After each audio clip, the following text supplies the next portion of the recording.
In this video, I'm going to show you how to turn this simple chord progression into this advanced chord progression in just 3 steps.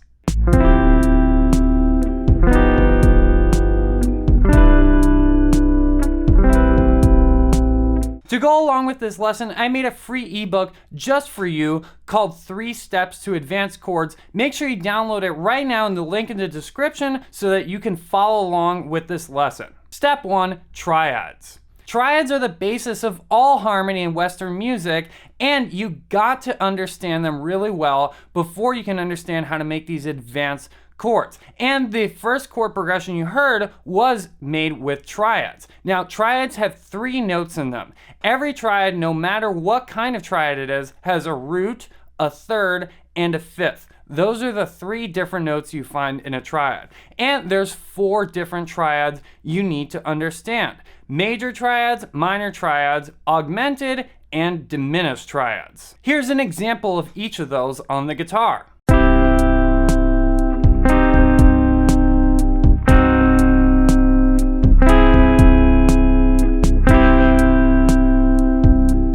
Let's make a chord progression with triads now. We're gonna make what we call a 2-5-1-6 chord progression. And this is the same progression you heard in the beginning of the video. The chords are gonna be D minor, G major, C major, and A minor. And this chord progression's in the key of C. Let's listen to it one more time.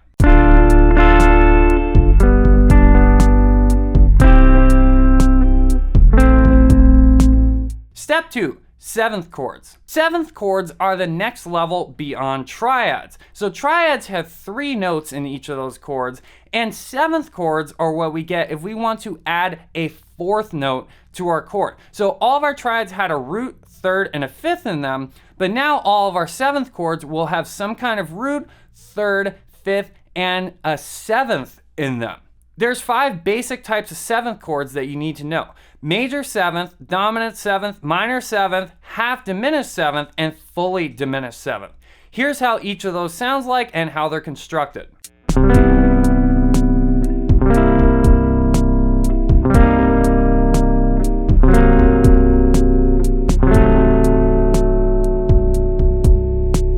Now we're going to take that same 2-5-1-6 progression we played earlier and we're going to convert it into 7th chords. So now our progression is going to be D minor 7 to G7. That's how we say G dominant 7, C major 7, and then A minor 7. Let's hear what it sounds like.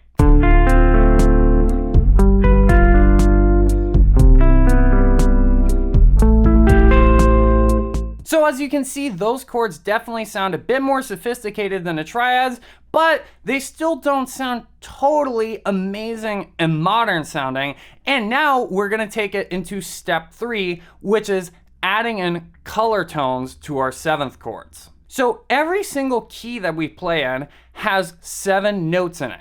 And those 7th chords had 4 notes in them. So that means that we've actually only used up 4 out of the 7 possible notes that we can find in any major key. So if we added all the rest of the notes that are available to us in a key and treated them as chord tones, we would have the 9th, 11th, and 13th that we can add in as what we call color tones to our 7th chord voicings. Now the thing is, to apply this concept on guitar, it's a little bit trickier because, well, we can't play a chord that has 7 notes in it because we only have 6 strings on the guitar. We can only play 6 notes at a time. So how do we apply this concept of adding in the color tones to the guitar? Well, the answer is very simple, actually. What we do is we use those color tones as substitutes for the regular chord tones that we have in our 7th chords, like the root, third, fifth, and 7th. Now, believe it or not, out of all those 4 notes that we find in the 7th chord, the root, third, fifth, and 7th, the root and the 5th are actually the least important notes, and I'll tell you why right now. So the root is actually not that important, because most of the time, especially if you're playing in a band situation, you will have a bass player, and that bass player will probably be playing the root of the chord if they're a good bass player. So as a guitar player playing a chord progression over a bass part, you actually don't have to worry that much about including the root in your chord voicings, and we can swap that root out for some color tones. And the fifth of the chord is also not that important because it doesn't give us that much information about the chord being played. There's only one exception to that, and that is with half diminished and fully diminished chords. And the reason for this is, well, because the whole idea of a diminished chord is that we actually need to lower the fifth. We're specifically changing the fifth in the chord, so that means that we can't really get rid of the fifth that easily without us not being able to tell that it's a diminished chord anymore. So the third and the seventh, though, are actually much more important than the root and the fifth, because the third basically tells us whether or not the chord is some kind of major chord or some kind of minor chord, like the major seventh and dominant seventh chords have specifically a major third in them.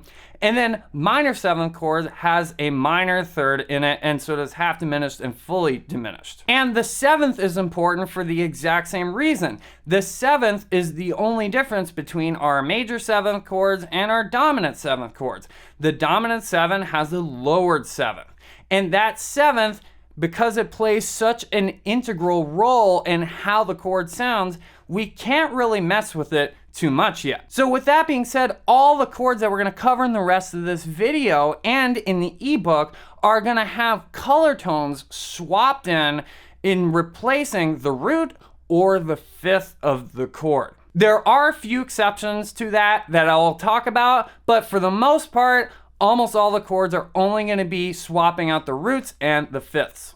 So now we need to go over each of the different types of seventh chords and what kinds of color tones we can put into those chords that will sound good, because not all of them work on all the different chords, and I'm gonna help guide you along so that you understand which ones will work on all those different kinds of chords. Let's begin with the major seventh chord. The different color tones that we can use on a major seventh chord that will sound good are the ninth, the sharp 11, and the 13. Believe it or not, the sharp 11 actually sounds a lot better on a major chord than the regular 11, because the regular 11 actually clashes really, really, really bad with the third of a major chord. Listen to how bad it sounds.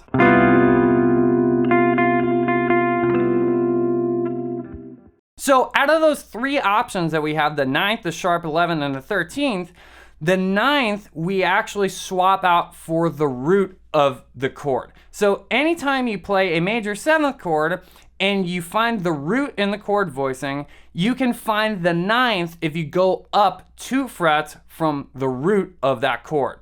And for that matter, on any other chord, whenever you swap in the ninth, you're gonna wanna replace the root for the ninth, because it's very close to where the root is and we'll be able to play it easily on the guitar. As for the sharp 11 and the 13, those are both color tone options that we replace the fifth with. So whenever we have the fifth in a major 7 chord, if you go down 1 fret, we can actually find the sharp 11.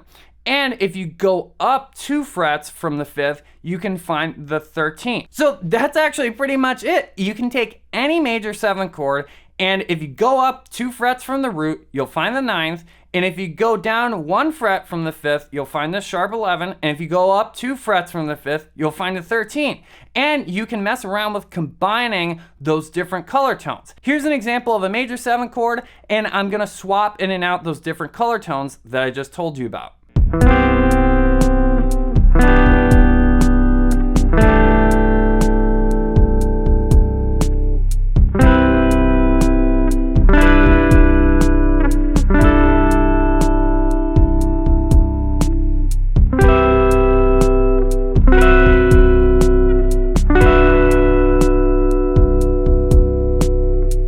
Let's talk about adding color tones to dominant 7th chords right now. This is going to be a really important section of this video because dominant 7th chords can be a little bit tricky, but you can do tons of cool things with them once you know what you're doing. So there's two actually basic types of dominant 7th color tones that we can use. We can either use natural color tones or we can use altered color tones. And let me explain the difference between the two. So the natural color tones on a dominant 7th chord are actually the exact same ones that we use for major 7th chords. The 9, the sharp 11, and the 13. And again, the same kind of thing pops up on dominant 7th chords. The sharp 11 actually sounds a lot better than the natural 11, even though I know I just said they're called natural color tones. But the natural 11 actually sounds pretty bad if we put it on a dominant 7th chord. Altered color tones are actually if we take those 9s and the 13s and we alter those. So we can actually have on an altered dominant chord the flat 9, the sharp 9, the sharp 11 also, that's found in both of them, and the flat 13 instead of the natural 13. The way we get those altered color tones is by taking the normal color tones and lowering them or raising them by half step. So the flat 9 is the 9th, lowered by half step, the sharp 9 is the 9th, raised by half step, and the flat 13 is the 13, lowered by a half step, or 1 fret for each of those. Altered color tones sound really cool because dominant chords are the 5 chord in a key, and that chord is designed to create tension that resolves to a 1 chord. And altering those color tones actually allows us to add even more tension to that chord that sounds incredible when we resolve it to our 1 chord. Here's some examples of a G dominant 7th chord resolving to a C major 7th chord using natural color tones.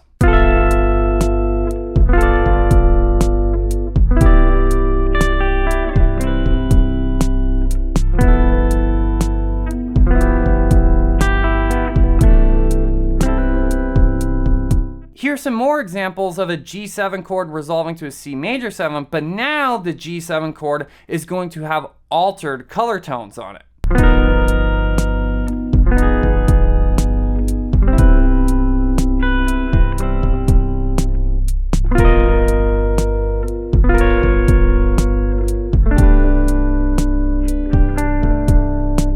So far, we've added color tones to both major 7th and dominant 7th chords, so we're actually past the trickiest part.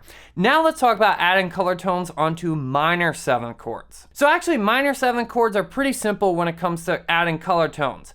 For the most part, the two most common color tones you're gonna find on a minor 7th chord are going to be the 9th and the natural 11th. Finally, we get to use that natural 11 on a chord. You can also use the 13 as well, and I encourage you to mess around with that, but for right now, let's just stick to the 9th and the 11th. So the 9th, just like on the major 7th chord, you take the root of our minor 7th chord and go up 2 frets, boom, you found the 9th. So you can take any minor 7th chord you know and turn it into a minor 9 chord by going through that process. And to find the 11th, we take our 5th and lower it by 2 frets, and that will give us the natural 11. Now the natural 11 sounds really cool on a minor chord because it doesn't clash with the 3rd. The minor 7 chord has a flat 3, not a major 3, so it's actually a whole step away from the 11th, and it's not gonna clash. It'll actually sound really nice, and it's one of my favorite color tones to play in a minor 7 chord. Here's a few examples of a minor 7 chord transformed with some of these color tones.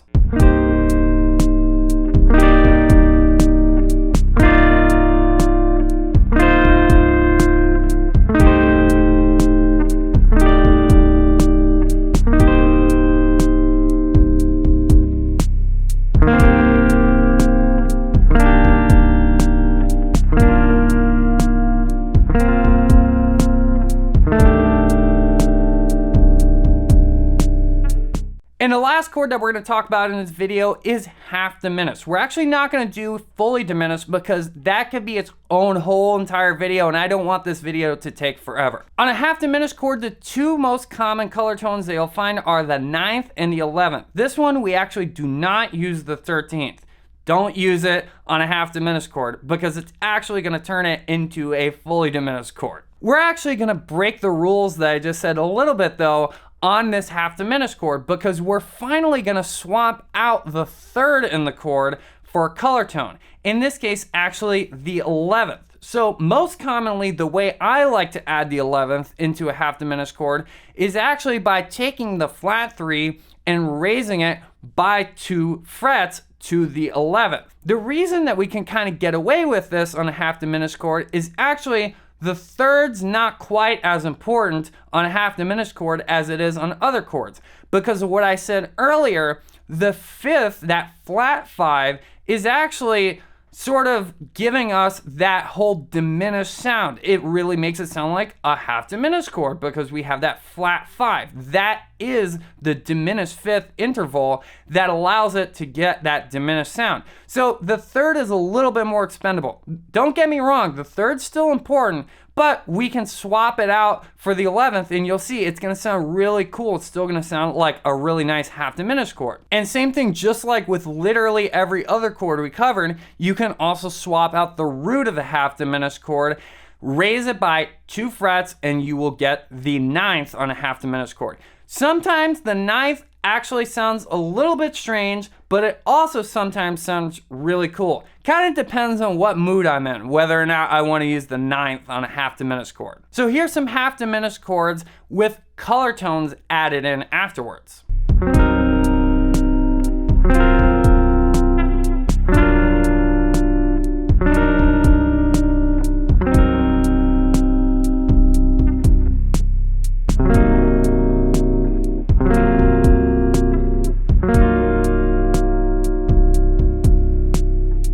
Alright, so now that we've talked about all those different chords and how we can add in color tones, we're finally ready to transform our 2-5-1-6 chord progression into something that sounds super duper advanced using color tones. So here's 3 different versions of that same chord progression using different color tone voicings.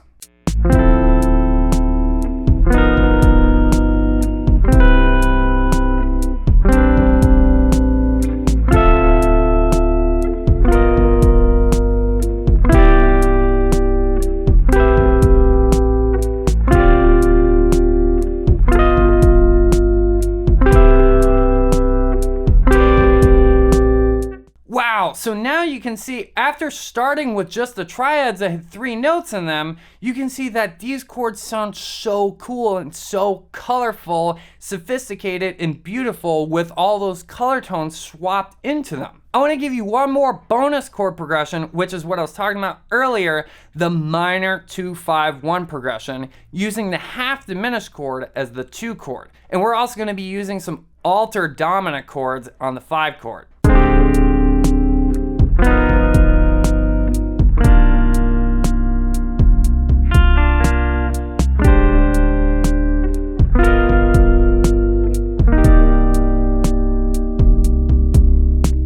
So if you haven't already, make sure you head on over to the description down below and download the free ebook 3 Steps to Advanced Chords so you can really study this for a while and get a thorough understanding of it into your playing without you having to keep coming back to this video over and over again. Print it out, study all that stuff so you know it inside and out. And if you want the backing tracks that I used in this video so that you can practice making your own versions of these chord progressions and applying this stuff to actual music, then head on over to the Jamsville Patreon page where you can access that for a super duper low price. Make sure you subscribe to this channel so I can keep helping you get better at guitar. And until next time, listen, learn, and jam.